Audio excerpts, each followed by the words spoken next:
Now, when you sit down to create your vision, it's one thing to be able to answer the three questions that we've talked about. But you also have to think very carefully about the language that you're going to use to communicate that vision. Over the past decade or so, we've been doing a lot of research around the language that leaders use to communicate visions to their employees, to people, in ways that will compel those individuals to want to be part of the organization, to want to be part of this team. And what I'm going to share with you right now is a simple framework, a simple checklist around the language that you can use to communicate a really compelling vision.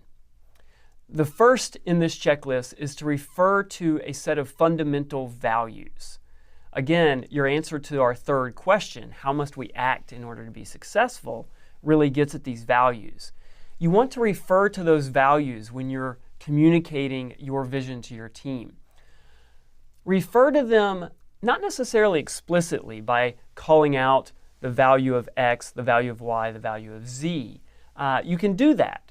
But even more effective is to use stories, anecdotes, metaphors, or analogies as communication vehicles to transfer the meaning of those values.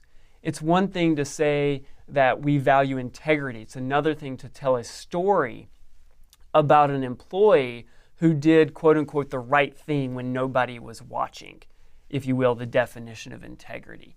So think very clearly and carefully about what values do I want to communicate, and then what stories would best resonate with my employees.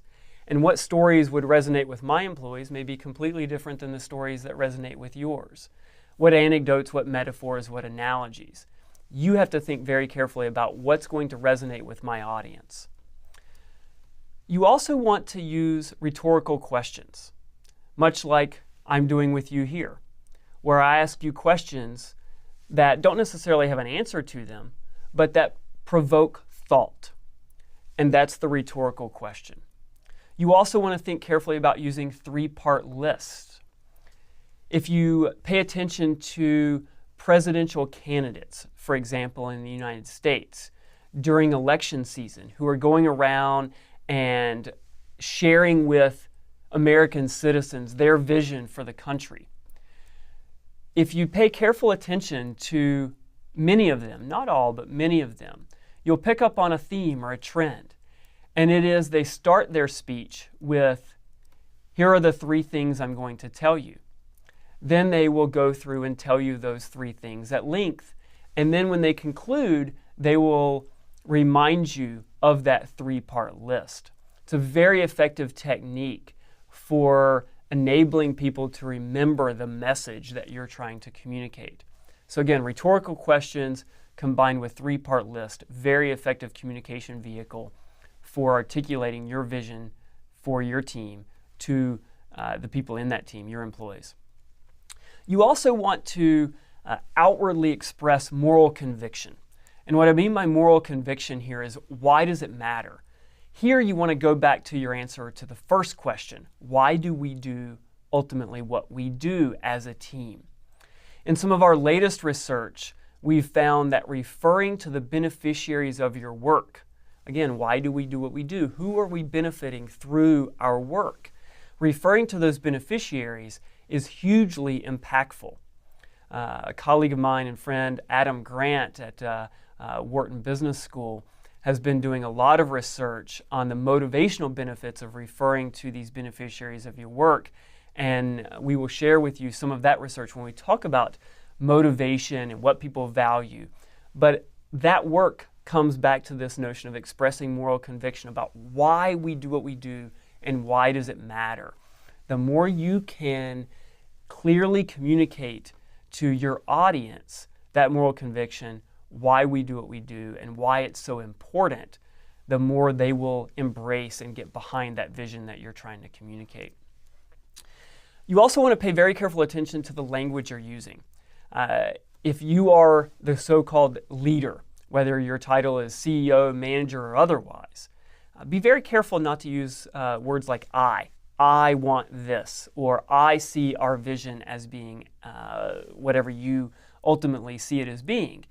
Instead of I language or me language, what you want to do is use what we call inclusive language. We, our team, we as a collective are going to accomplish and be successful.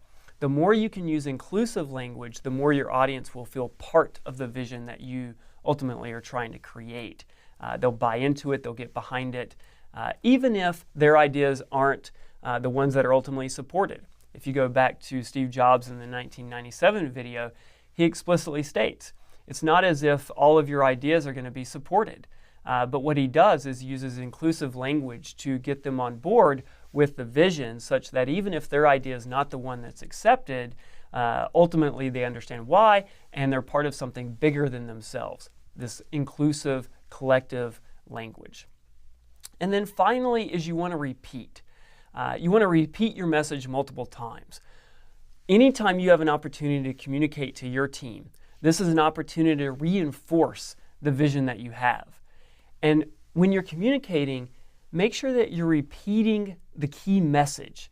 So again, if we go back to the Steve Jobs video, you'll remember language that he repeated multiple times, getting back to the basics. I was not in that room that day, but I expect the people who walked out of that room, who were there and when they left, statements or phrases like getting back to basics were the ones they remembered. Part of the reason they remember that is because of the repetition. So now you have a checklist. So as you sit down to create the vision and think about how you want to communicate that, use this checklist as a tool, a framework for creating the language that you ultimately want to use. And what I'm going to do now is share with you a short video clip from a film.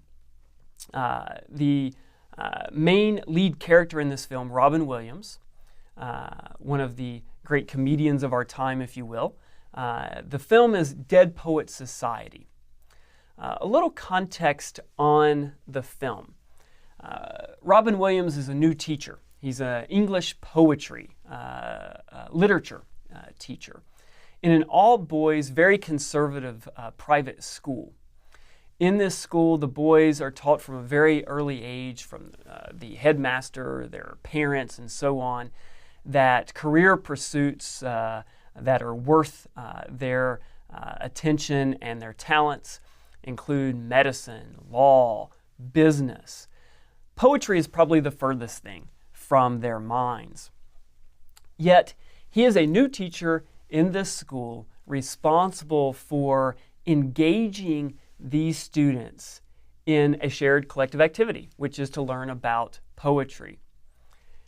Remember, he's new, they all know each other, and the video clip that I'm going to share with you is his second interaction with the class. In the first interaction he has with the class, he takes them out into the hallway, shares with them the trophies that prior students at the school have won and all of the accolades. And he talks about the opportunity that they have before them to really seize the day, the famous quote, carpe diem from the movie, seize the day, and really the opportunity for these students to do something special in their lives. But it's really in the second interaction that he begins to communicate his vision for these students. And what I'd like you to do is watch the video clip for a few minutes. And I want you to have the checklist beside you.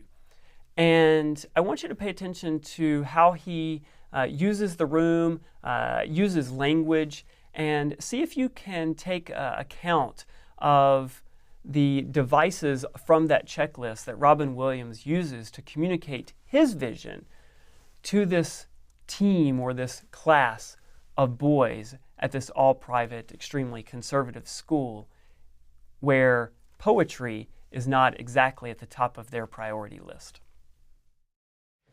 Gentlemen, open your text, page 21 of the introduction. Mr. Perry, will you read the opening paragraph of the preface entitled Understanding Poetry? Understanding Poetry by Dr. J. Evans Pritchard, Ph.D. To fully understand poetry, we must first be fluent with its meter, rhyme, and figures of speech. Then ask two questions. One, how artfully has the objective of the poem been rendered? And two, how important is that objective? Question 1 rates the poem's perfection. Question 2 rates its importance. And once these questions have been answered, determining the poem's greatness becomes a relatively simple matter. If the poem's score for perfection is plotted on the horizontal of a graph, and its importance is plotted on the vertical, then calculating the total area of the poem yields the measure of its greatness. A sonnet by Byron might score high on the vertical, but only average on the horizontal. A Shakespearean sonnet, on the other hand, would score high both horizontally and vertically, yielding a massive total area, thereby revealing the poem to be truly great. As you proceed through the poetry in this book, practice this rating method. As your ability to evaluate poems in this manner grows, so will your enjoyment and understanding of poetry.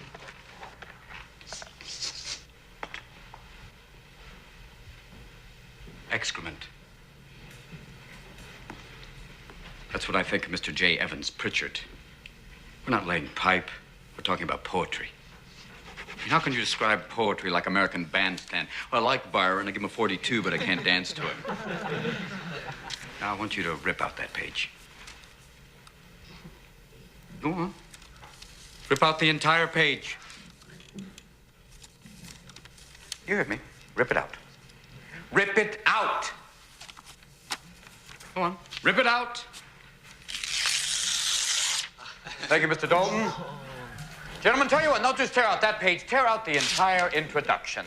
I want it gone. History. Leave nothing of it. Rip it out. Rip.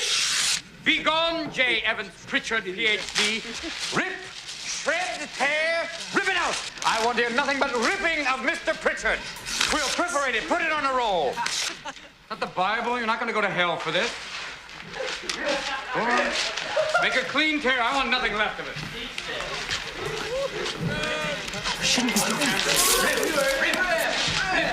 Rip it out. Rip. Rip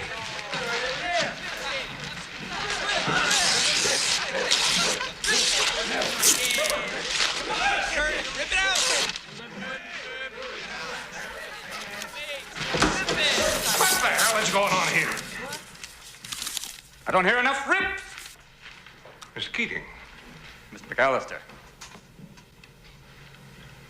I'm sorry. I didn't know you were here. I am.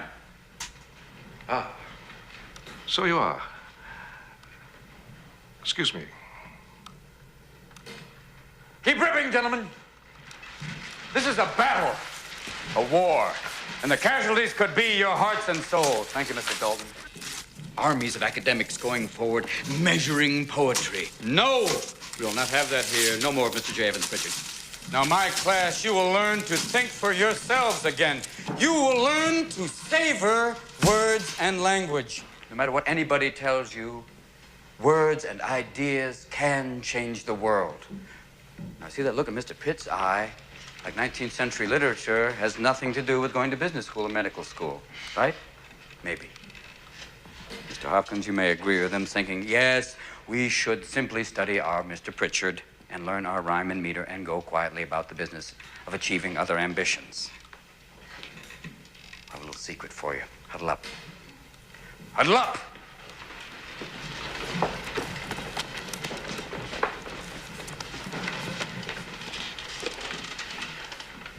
We don't read and write poetry because it's cute.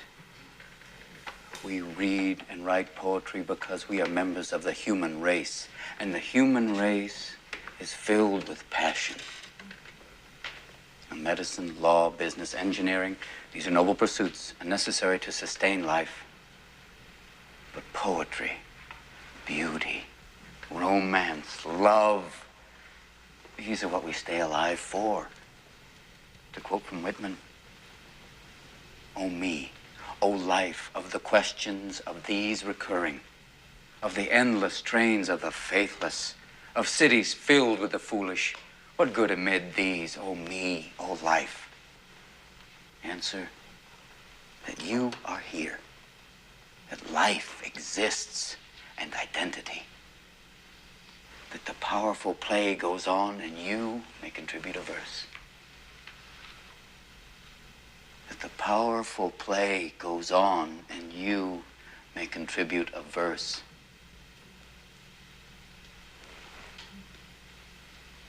What will your verse be?